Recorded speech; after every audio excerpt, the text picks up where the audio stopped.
And finally, we are getting to the final steps. And if I have to talk about my final steps, I don't do raw conversion usually in Camera, but I love to do my final steps in Camera. It's extremely powerful when you want to adjust the colors the way you exactly imagine. Camera is very powerful because once you get the solid colors on your images, once you work with them, then these colors are very easily manipulated later in Camera. The same about doing crops, the same about adjusting the final shadows and highlights. So the thing I do at the end is always I create the stamp on the top. So to create a stamp, press Ctrl or Command, Alt or Option, Shift and E. So the stamp will be created over here on the top of our layers. And as you can see, it's actually nicely smoothen out our background. It fixed some of the banding that we had, and I'm going to call this stamp. You see, the banding that is here, it's natural how the light was transitioned, so we would have to blur out the background or maybe copy from one side to adjust to another side, and that could resolve this issue. But I'm going to keep this because this image will be cropped. So once we got a stamp, I want to work non-destructively. If I will work now with a camera filter, it will be applied exactly to this layer and I have no way of escaping this.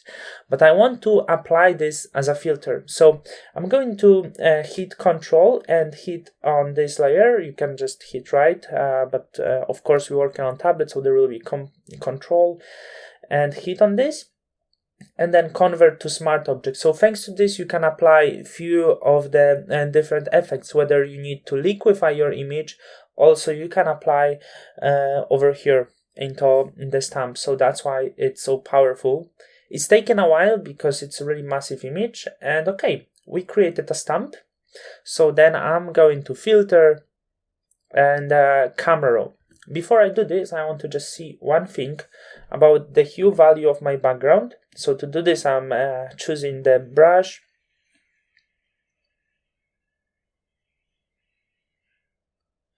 So to do this, I'm choosing the brush, then he'll hit Alt or Option, and I'm going to see 220, just perfect as I wanted this, around 220. And for the face, that will be probably around 35, 37. As you can see, the correlation between the background color and the model face in this case is just perfect. So I'm going to just adjust them in a camera filter right now. What else I could do there is maybe give a little bit more punch on the highlights. I still believe I have some of the reserve here. I could do a little bit more, maybe a little bit more on the shadows as well. As you can see, it's really nice and standing out. And now I would go to hue, saturation, luminance, the favorite part. And I was telling to you before, the background got a little bit dark actually when you were working with shadows and highlights, but we can easily, as you can see, adjust this a little bit better, whether we want this to be darker or whether we want this to be brighter. So we can easily adjust this over here, working with hue, saturation, luminance panel. I'm going to make the background just a little bit brighter. Also, I want the background just tiny touch more saturated, not fully like this, because, or actually, it looks interesting. I really like it.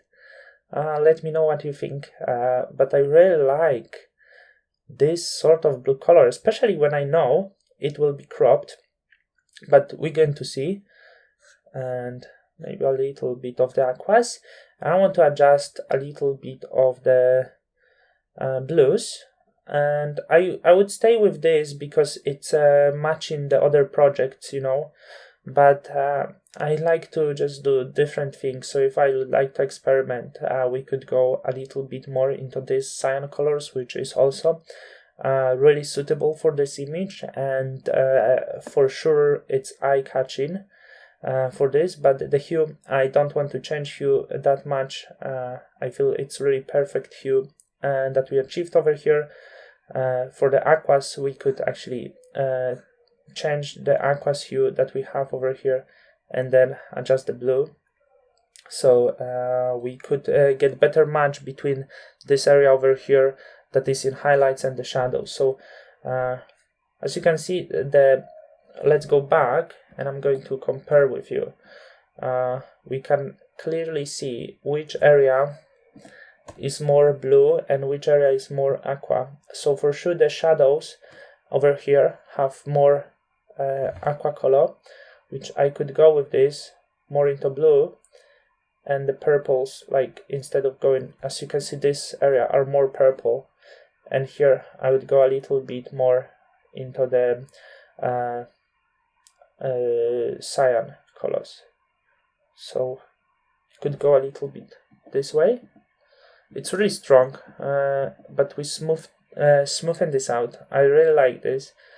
I really like the fact it's that bright as it is, and the balance between colors to me is just really perfect. The correlation between the highlights, shadows, the colors. I love how this image looks like. And once everything is alright with your image, let's hit OK. So I was mentioning to you that a smart object allows you to do really a lot of things. For example, I'm still not happy about the eyebrows, so I could go to filter and liquify this image just a little bit. Of course, I want to keep some control. I will be rather careful. And I should actually clean this up a little bit. It doesn't look perfect the way it should be, so I'm going to probably do some final touches on this, like here, this part.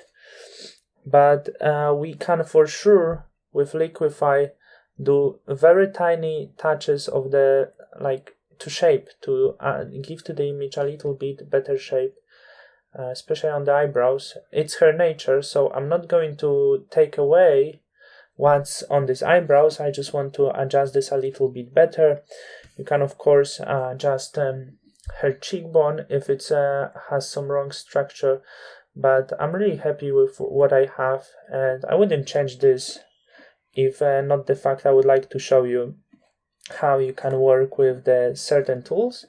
But yes, you can just working in Camera Raw and smart objects, you can actually improve some of these small things non-destructively. So just a few of the elements. Of course, I want to be careful here. I don't want to ruin the image with Liquify. Always be careful. Let's see before and after. It's a little bit more roundy over here. I feel the structure be a little better over here, but it's my fault with the cleanup. That would be it. Let's hit OK. I wasn't changing much. That was just to show you how you can actually work with it, and I'm really happy with what I have. So at the very end also you can choose to crop the image. I'm not going to probably crop this image. If I would go with crop, I would probably go with the frame size like this. It looks really great. Probably in the both ways we would do this. Remember to keep this as a smart object, so you can anytime do this forth and back. So this image in this way looks probably a little better composed, though I will stay for now with this one because I really like this blue background. But that would be it. At the very end, what we could do, we could try to solve this tiny issue that I missed at the very beginning. I shouldn't leave that to the end, but it sometimes happens, so I could probably try to solve these imperfections here a little bit, and the same over here, just to make the eyebrows a little bit more smooth. Give me a few tries. Just okay, something probably around this, so everything could be straight.